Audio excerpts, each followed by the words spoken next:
같이 보실 말씀은 열왕기상 4장 1절로 19절까지의 말씀입니다. 한 목소리로 말씀 합독하시겠습니다.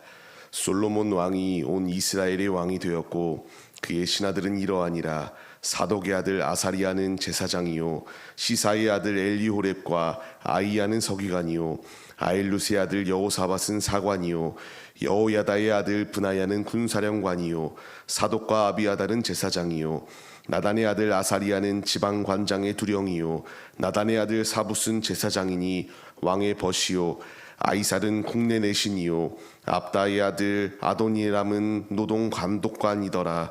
솔로몬이 또 온 이스라엘의 12 지방 관장을 두매 그 사람들이 왕과 왕실을 위하여 양식을 공급하되 각기 1년에 한 달씩 양식을 공급하였으니 그들의 이름은 이러하니라. 에브라임 산지의 베누리요, 마가스와 사알빔과 베세메스와 엘론 베타난의 벤데게시요, 아룻보셋은 벤헤셋이니 소고와 헤벨 온 땅을 그가 주관하였으며 나밧 돌 높은 땅 온 지방에는 베나나답이니 그는 솔로몬의 딸 다밧을 아내로 삼았으며 다아낙과 무기또와 이스라엘 아래 사르단가에 있는 베스안 온 땅은 아일루스의 아들 바하나가 맡았으니 베스안에서부터 아벨무올라에 이르고 용르암 바가까지 미쳤으며 길르앗 라모넷은 벤게벳이니 그는 길르앗에 있는 므낫세의 아들 야일의 모든 마을을 주관하였고 또 바산 아르곱 땅의 성벽과 높이장에 있는 60개의 큰 성읍을 주관하였으며 마하나임에는 이또의 아들 아이나답이요, 납달리에는 아이마아스이니 그는 솔로몬의 딸 바스맛을 아내로 삼았으며 아셀과 아로셋은 후세의 아들 바하나요, 이사갈에는 바로아의 아들 여호사밧이요, 베냐민에는 엘라의 아들 시므이요, 아모리 사람의 왕 시온과 바산 왕 오기의 나라 길르앗 땅에는 우리의 아들 게벨이니 그 땅에는 그 한 사람만 지방 관장이 되었더라. 아멘. 할렐루야. 오늘도 예배의 자리 가운데 모이신 성도님들 주님의 이름으로 환영하고 축복합니다. 오늘 같이 나눈 말씀의 제목은 하나님이 세우시다라는 말씀의 제목 가운데에서 은혜를 나누도록 하겠습니다. 하나님께서 하나님이 원하시는 뜻대로 모든 일들을 이루어가고 계시죠. 하나님께서 이 땅 가운데 우리를 파송하신 이유가 무엇일까요? 우리의 삶을 통하여 하나님의 영광을 나타내기를 원하시는 것이 우리 아버지의 분명한 뜻이 나타나고 있습니다. 우리는 그 말씀에 순종하여 믿음의 길을 걸어가야 돼요. 솔로몬이 성령에 충만하고 지혜가 충만하여 주님의 일을 잘 감당합니다. 단순히 한 사람이 그냥 뛰어나서 그 일을 감당하였던 것이 아니라 하나님이 그에게 은혜를 더하시고 하나님이 그와 동행하실 때에 하나님 안에서의 승리가 주어졌던 것이 솔로몬의 모습입니다. 하나님은 하나님의 나라를 완성시켜 나갈 때에 한 사람을 통하여 모든 것을 다 하시지 않습니다. 하나님은 각기 필요한 그러한 요소들을 세우시고 하나님의 뜻을 이루어 나간다라는 것을 분명히 말씀하여 주고 계세요. 한 사람이 모든 것을 다 해나갈 때의 폐해가 무엇인가요? 한 사람의 독단으로 인하여 잘못된 선택을 할 수도 있고요. 그 한 사람이 잘못된 마음을 품어서 자신의 욕심 가운데에 주님이 원하시는 뜻대로 서지 아니하면 이런 변질된 모습 또한 있게 됩니다. 하나님은 한 사람만을 세우지 않으셨습니다. 우리 모두를 세우셨다라는 것을 말씀하세요. 하나님의 그 질서가 무엇이냐? 무질서한 하나님이 아니라 고린도전서의 말씀과 같이 질서 있으신 하나님이시거든요. 하나님이 몸된 교회를 세우실 때에 질서 있게 하나님이 세우셨습니다. 그 가운데서 2절 말씀을 보게 되면은 제사장을 먼저 세웠다라고 이렇게 말씀이 기록되어져 있어요. 지방관장들과 두령들을 세웠을 때에 그들의 이름이 기록되어져 있는데 그 가운데서 가장 먼저 기록된 제사장. 왜 제사장이 이렇게 먼저 기록되었을까? 하나님의 일을 감당하는 하나님의 사명자이기 때문이 아닐까 싶습니다. 하나님께서 제사장의 이름을 먼저 기록해 주신 것 같이 우리 역시 제사장이라는 사실을 알고 계십니까? 주님이 우리를 왕 같은 제사장이라고 명령하여 주고 계세요. 우리에게 필요한 것은요, 왕 같은 제사장으로 부름을 받은 자들로서 내가 있는 자리 가운데서 하나님의 영광을 드높이는 주님의 일꾼들의 모습이 되어야 됩니다. 단순히 교회에서만 하나님의 영광을 높여드리는 것이 아니라 주님이 우리를 이 세상 가운데 파송하셨어요.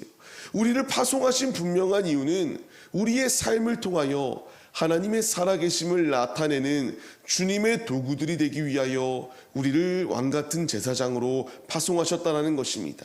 제사장들이 하는 행동들이 무엇이었습니까? 하나님께 제사 올려드렸습니다. 우리 역시 왕같은 제사장으로 부름을 받은 자들로서 삶의 자리 가운데서 하나님의 살아계심을 찬양하며 하나님을 높여드리는 예배자들의 모습이 바로 우리들의 모습이 되어야 함을 분명하게 말씀하여 주십니다. 우리가 이제 이 말씀에 반응하여 세상 가운데서 주님의 사명을 감당하는 빛과 소금의 역할을 감당해야 됩니다. 그냥 나만 위하여 흥청망청 삶을 사는 것이 아니라 교회에서만 거룩한 척을 하는 것이 아니라 주님이 나에게 원하시는 것은 이제 삶의 자리 가운데서 너는 제사장이다. 너는 하나님의 자녀다. 하나님의 자녀로서 구별된 영적인 나실인의 삶을 살아낼 것을 우리에게 명령하고 계세요. 이제 맡은 자에게 구할 것은 오직 충성이다라는 사실을 잊지 마시기 바랍니다. 이제 우리가 말씀을 받고 말씀을 마음에 새기고 세상 가운데 나아가 오늘의 삶을 살아냅니다. 우리가 이 분명한 사실을 잊지 마시며 죽도록 아버지의 말씀에 충성하여서 주님의 충만한 은혜를 누리시고 하늘의 상급을 충만히 쌓으시는 하나님의 자녀들이 되시기를 주님의 이름으로 간절히 축원합니다. 이어서 말씀들을 계속하여 보게 되면요, 각자의 위치에 사람들의 이름이 기록되어져 있는 것을 볼 수 있게 돼요. 앞서 말씀드렸던 것처럼 하나님 나라는 한 명에서 세워가는 것이 아니라 머리 되시는 예수 안에 지체로 모인 우리들이 이와 같이 각기 위치 가운데서 아름다운 주님의 사명을 완수해 나간다라는 것을 보여주는 분명한 사건이에요. 솔로몬을 세우신 주님, 그리고 수많은 지방 관장들과 두령들을 세우셔서 하나님의 뜻이 온전히 이루어져 나갈 수 있도록 세우심처럼 우리 한 사람 한 사람들을 주님의 도구로 세우셔서 주님의 일을 완성시켜 나갈 수 있도록 주님이 인도하여 주고 계십니다. 이제 우리에게 필요한 것은 주님의 말씀에 순종함으로 주님의 뜻을 이루어 나가기 위하여 힘쓰는 믿음의 모습이 우리에게 있어야 됩니다. 하기 싫다고 나태하고 게으른 자리 가운데 거하는 것이 아니라 이제 주의 말씀을 내 마음에 새겨서 가는 곳곳마다 나는 주님의 부름을 받은 일꾼이다. 주님께 세움을 받은 하나님의 자녀이다. 택정함을 받은 자들로서 합당한 삶을 살아내는 우리들이 될 것을 주님이 우리에게 촉구하고 계십니다. 왜 이들의 이름이 이렇게 기록되어져 있을까요? 충성하라고 이름이 기록되어져 있는 것입니다. 하나님께서 그냥 이와 같이 많은 지방관장들을 세우고 하나님께서 일꾼들을 세우셨더라 이렇게 끝난 것이 아니라 1절로 19절까지의 말씀을 통하여 한 사람 한 사람의 이름이 나오고 그들에게 이제 충성할 수 있도록 동기부여를 더하여 주셨습니다. 이제 주님이 우리의 이름을 생명책 가운데에 기록하여 주셨고요. 이제 우리의 삶의 자리 가운데서 하나님의 자녀로서의 합당한 삶을 살아낼 수 있도록 우리를 부르시고 계십니다. 주님이 나를 임명하신 그 자리 가운데서 내가 온전히 주님을 의지하며 순종하지 아니할 때에 나를 임명한 자가 욕을 먹게 됩니다. 우리를 임명한 자가 누구신가요? 하나님 아버지세요. 내가 잘못된 행동을 할 때에 왕이신 우리 주님의 이름에 먹칠을 하는 것이요 주님의 영광을 가리우는 것입니다. 지금도 세상은 우리를 바라보고 있습니다. 왜 바라보고 있습니까? 트집 잡을 것을 찾기 바쁘고요. 저 사람이 하나님의 자녀라고 그리스도인이라고 하는데 과연 그의 합당한 삶을 살아내고 있는가? 끊임없이 우리를 무너뜨리기 위한 이러한 매의 눈을 뜨고 있습니다. 이때에 우리에게 필요한 것은 하나님의 자녀로서의 합당한 삶을 살아내는 것입니다. 누가 봐도 이 사람은 그리스도인이다. 누가 봐도 이 사람은 하나님의 살아계심을 입증하는 자이다. 이제 우리의 삶을 통하여 주님의 살아계심을 입증해 나아갈 분명한 사명이 우리에게 주어졌다는 것입니다. 말씀을 받는 성도님들, 이제 우리가 이 말씀에 반응하여서 내가 있는 그 자리 가운데서 주님의 영광을 입증해 나아가는 삶으로 주님의 영광을 가리우는 것이 아니라 주님의 영광을 나타내시는 귀한 주님의 일꾼들의 모습이 우리 모두의 모습이 되시기를 소망합니다. 주님이 이와 같이 나를 세우신 이유, 하나님의 지혜에 충만하여 하나님의 나라를 세워나가라고 우리를 부르셨습니다. 지금 이 세대는 소망이 없는 세대라고 말하는데요. 그럼에도 불구하고 소망이 있는 분명한 이유는 왕같은 제사장을 하나님의 일꾼으로 부르시고 그 일꾼들인 우리들을 통하여 이 나라를, 이 온 열방을 정화시켜 나가 예수의 복음으로 변화시키는 놀라운 사명의 자리 가운데에 우리를 세우셨기 때문에 소망 없는 것이 아니라 소망이 있고 희망이 있습니다.